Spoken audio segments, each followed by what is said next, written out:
All right, get ready because today we're going deep on the Crusades, but not the typical swords and shields narrative. Right. You've probably heard the basics, religious wars, fighting over Jerusalem, but we're going way beyond that today with Yeah. our source. An academic paper from the World Journal of Islamic History and Civilization. And get this, it argues that Europe owes a huge debt to Islamic civilization, all thanks to the exchange of knowledge that came out of these very conflicts. It really is a perspective that kind of challenges that typical clash of civilizations narrative. Mm. What we often forget is all the interaction that was going on, even collaboration during those times Yeah. between all the military campaigns of the Crusades. So it wasn't all just about like winning back the Holy Land. Right.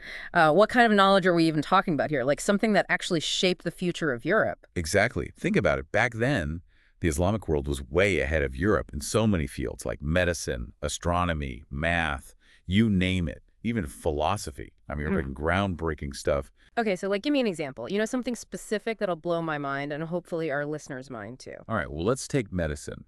Have you ever heard of Ibn Sina? I don't think so. In Europe, he's known as Avicenna. This guy was like a total rock star, physician, and philosopher back in the 11th century.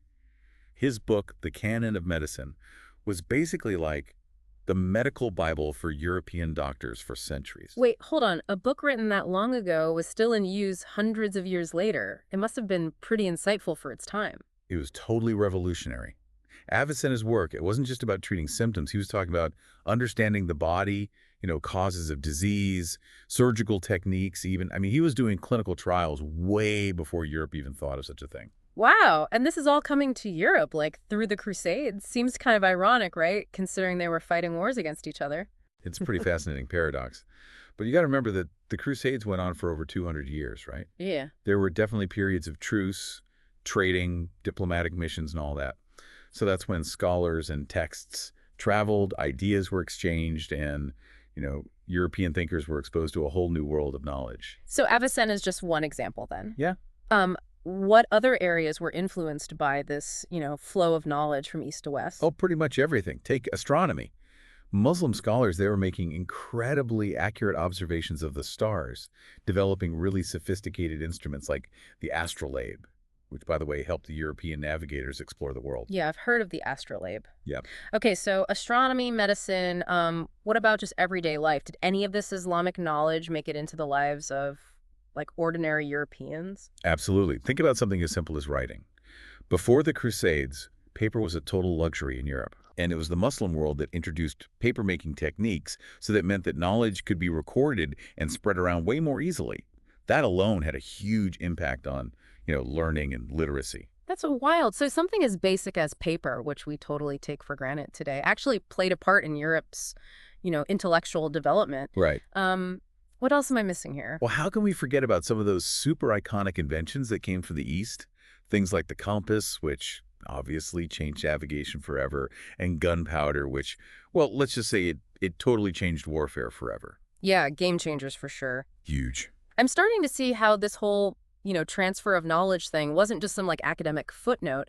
It really laid the foundation for some massive changes in European society. That's exactly what this paper is getting at. The Crusades, as much as there was bloodshed and conflict, they were also kind of a catalyst for Europe's progress. Mm-hmm. They exposed Europe to a whole civilization that was more advanced in a lot of ways. And, that exposure had ripple effects that we can still see today. Yeah, it's really interesting. It is. But here's the thing that I keep kind of getting stuck on, and it's a question the paper asks too. Why didn't this intellectual exchange go both ways? Like, why weren't Muslims as interested in what Europe had to offer? That is the million-dollar question, isn't it? Yeah. And it really makes us think about our assumptions about how history progressed. The paper has a couple possible explanations for this, and I think it's worth exploring those in a bit more detail. Okay, yeah. But first, maybe we can shift gears just a bit. Okay, yeah, I'm intrigued. But before we do that, let's just quickly recap what we've got so far. So we've got Islamic scholars like Avicenna influencing medicine in Europe for centuries, astronomical knowledge from the Islamic world helping to fuel European exploration. And then you have these everyday items like paper and the compass traveling from east to west.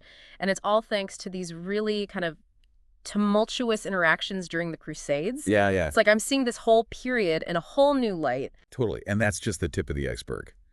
We haven't even gotten to the huge impact of this knowledge on things like the rise of European cities, the flourishing of art and architecture, and even the seeds of the Renaissance.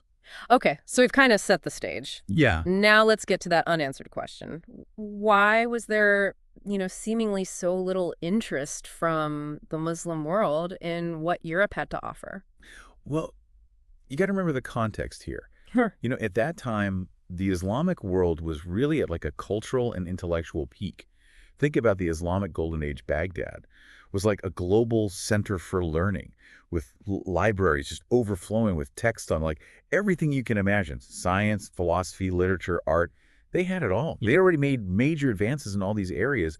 So maybe there was a sense that Europe, didn't really have much to offer in return. So it's like they were at the top of their game and Europe was still, playing catch up. Yeah. But even so, there had to be some curiosity, right? Some things they could have learned from Europe. Yeah. Of course, I mean, there were definitely areas where Europe had expertise, especially in like certain crafts and agricultural techniques. Hmm. But this paper suggests that maybe cultural and religious factors played a role in kind of limiting the flow of knowledge from, west to east. Right. For example, the Islamic world had a strong tradition of scholarship and inquiry, but it was often focused on interpreting and applying existing knowledge, especially within, a religious framework. Yeah, that makes sense. So their intellectual pursuits were really tied to their faith. So, like, while they were definitely open to new knowledge, it had to fit with their existing worldview. Exactly. Right. And then on the European side, there was this growing like thirst for knowledge, this sense of rediscovering the wisdom of, the ancient Greeks and Romans, which had been like lost during the Dark Ages. Right. So they saw the Islamic world as a source of this, lost knowledge, and were really eager to kind of soak it all up. It's like they were starving for knowledge and the Islamic world had, the feast. Right, exactly. But okay, so what about the practical side of all this knowledge transfer? I mean, we talked about medicine and astronomy and paper, but how did it all actually affect European society? I mean, like, beyond just the world of ideas. Well, for one thing, it really fueled the rise of European cities. Yeah. Think about it.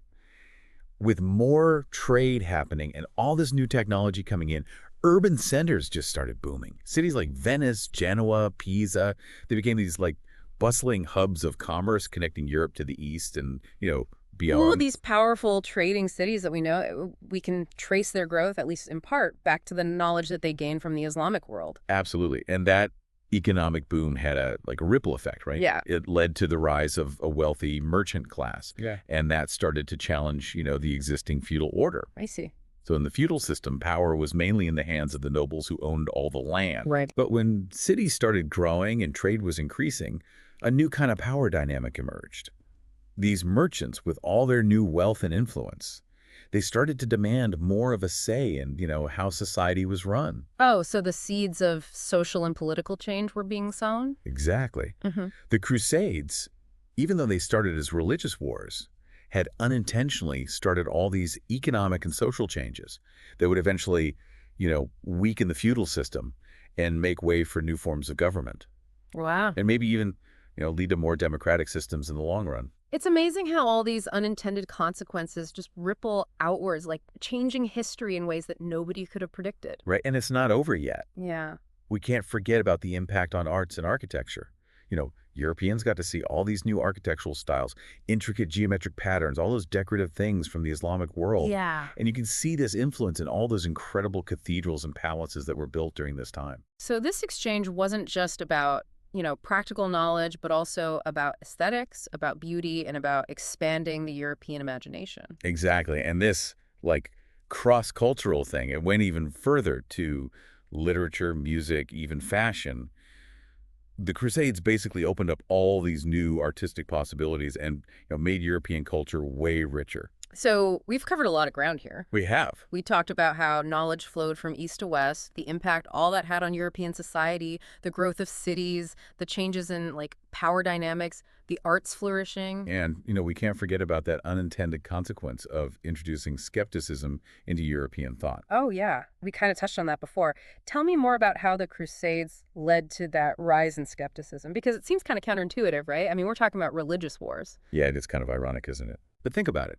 The Crusaders came home with stories of all these different cultures, different religions, different ways of seeing the world.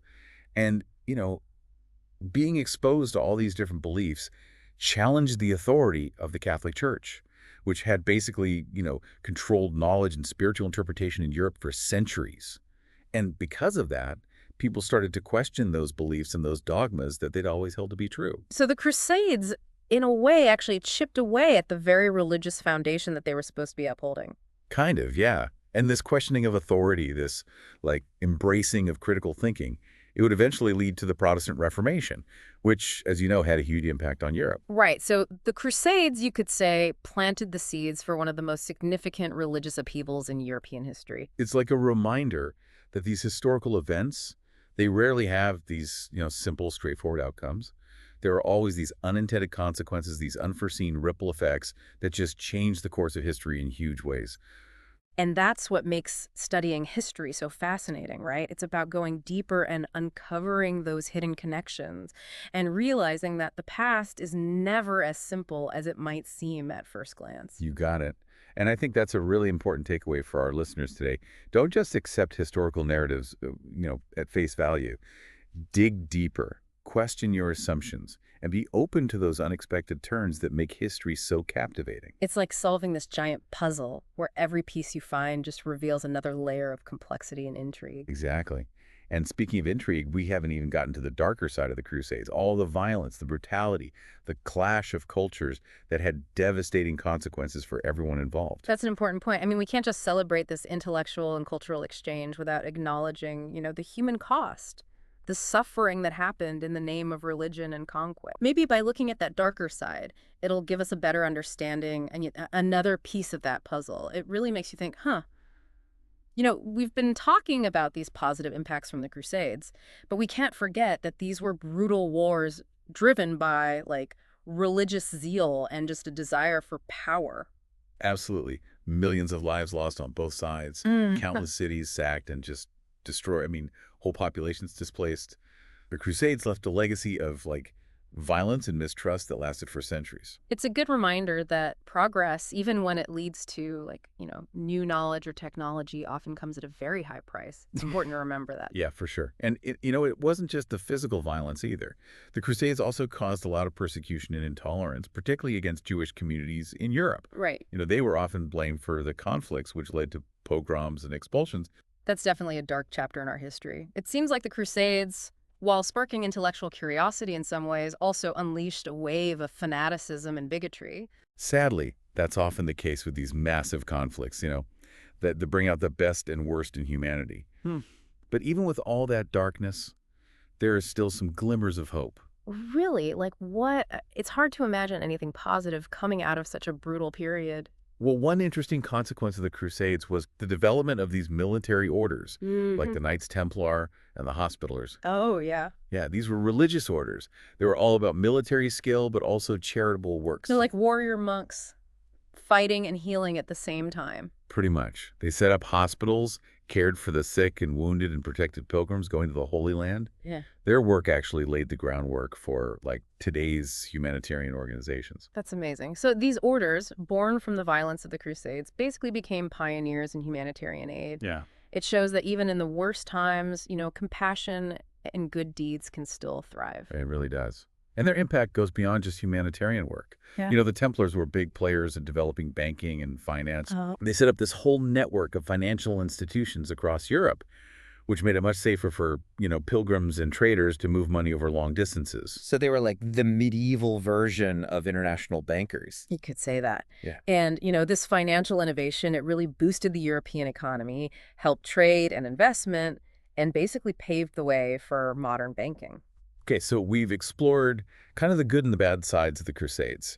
We've seen how they caused this huge flow of knowledge from east to west, helped European cities grow, and even led to social and political changes.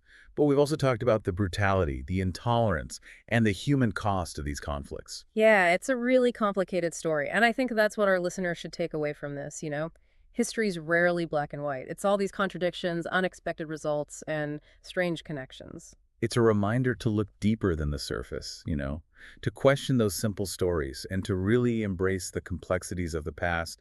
That's the only way to understand how these events shape the world we live in.